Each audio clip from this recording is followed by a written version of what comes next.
Welcome to the deep dive. Today we're unpacking, well, a really quite something stack of sources. They connect modern Israeli politics, ancient prophecies, and frankly, some incredibly dark, esoteric claims about the future governance of the Holy Land. Yeah, this goes way beyond just standard geopolitical analysis. It feels more like a predicted roadmap. Yeah. What's fascinating, I think, is how the source material tries to lay out this transition, from a modern secular state to something else entirely. Something based on ancient religious authority. Exactly, a complete paradigm shift. Okay, so let's really get into this. The core question the sources tackle is very specific, isn't it? It's how does a secular government in Israel actually hand over power, its authority, to the Jewish Religious Sanhedrin? Right. And it all seems to hinge on fulfilling a particular prophetic moment. Which is Daniel 9.27. That's the one the source material builds its entire case on. It predicts this covenant, confirmed with many of the El Rabbim for 7 years. And crucially, it mentions ending sacrifice and offering halfway through. Which implies You need a functioning third temple for that sacrifice and offering part to even be relevant. and the sources are very clear on who these many, the El Rabbim, are today. Oh, absolutely. They point directly to the current religious Sanhedrin. They see themselves as the rightful heirs, of those original 70 elders of Zion. So not just some historical footnote, this is presented as a living, breathing, organized group. Very much so. And according to these documents, they have a pretty clear dual agenda right now. Okay, what are the two tracks? Well, one is very visible, very physical, pushing for the rebuilding of the third temple, getting the practical requirements sorted. Makes sense. And the second? That's the broader one. The more globally ambitious part, establishing the Noahide Laws and a world court. Let's pause on the Noahide Laws for a second, because that really defines the scale they're aiming for, doesn't it? For anyone listening who isn't familiar, what are they and why are they supposedly key to this global court idea? So, the sources frame the Noahide Laws as the 7 universal moral rules given way back to Noah. Think of them as kind of basic, non-denominational legal code for all humanity. Okay. Universal morality. Right. And the claim is, by getting these enforced globally, the Sanhedrin's world court could set up a justice system based on biblical principles, one that's meant to override, existing secular laws and international bodies. They specifically mention the UN's Court of Justice. Explicitly, yes. The source sees it as establishing legal dominance well beyond just Israel. That definitely raises the stakes. Okay, let's get into the politics of how this power transfer might actually happen. The sources seem really focused on connecting current figures, like Netanyahu and Trump, to the act of confirming this covenant. Yeah, they try to link present-day actions directly to what they see as prophetic necessity. Like, the source points to the Sanhedrin sending that letter to former President Trump in early 2024. The one reminding him of his divine mandate. Exactly that one. It's presented as sort of a clear signal of intent, using influential figures to push their agenda forward.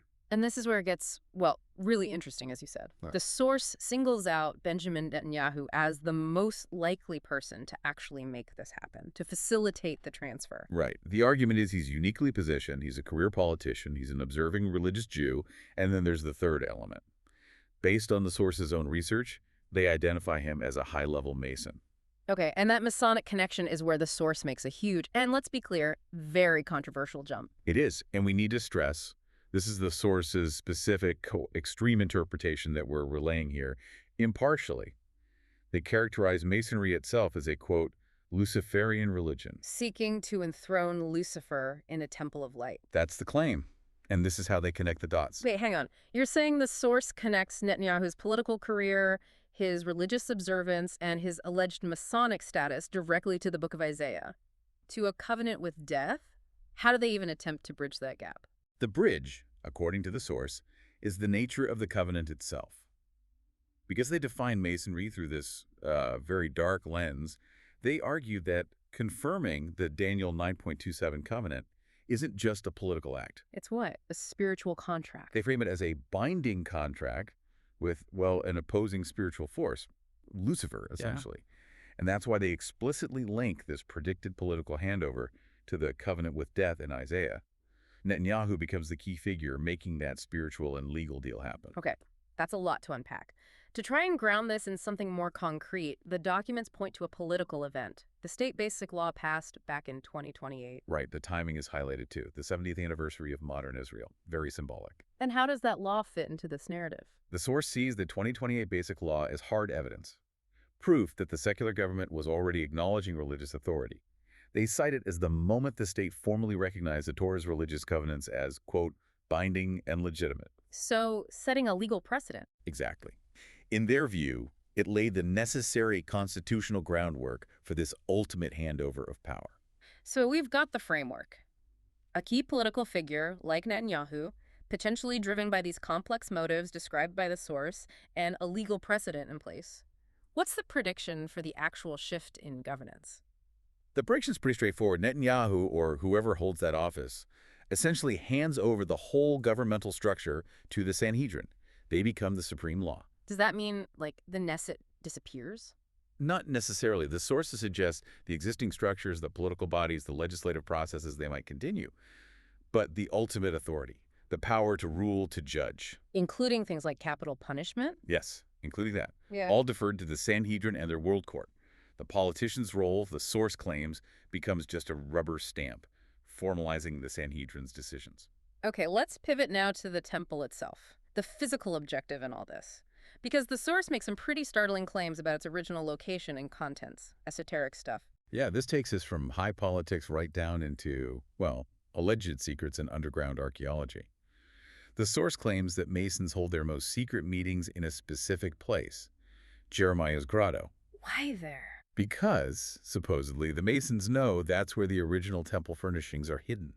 And these aren't just any old artifacts. They're needed for the third temple sacrifices, right? What exactly do they claim is down there? According to this narrative, the Ark of the Covenant itself, plus the main temple items, the menorah, the altar of incense, the table of bread, oh, and the sword of Goliath. The sword of Goliath. Yeah, that's what the source states. And they connect this whole claim to the excavation work of the late Ron Wyatt. Who they say found this chamber. Allegedly, yes. By digging down from the crucifixion site, no less, it's this incredible mix of prophecy, archaeology claims, and conspiracy. But ultimately, the source sees the Sanhedrin's goal here as part of something darker, centered on a false Messiah figure. That's the endgame described in the source, yes.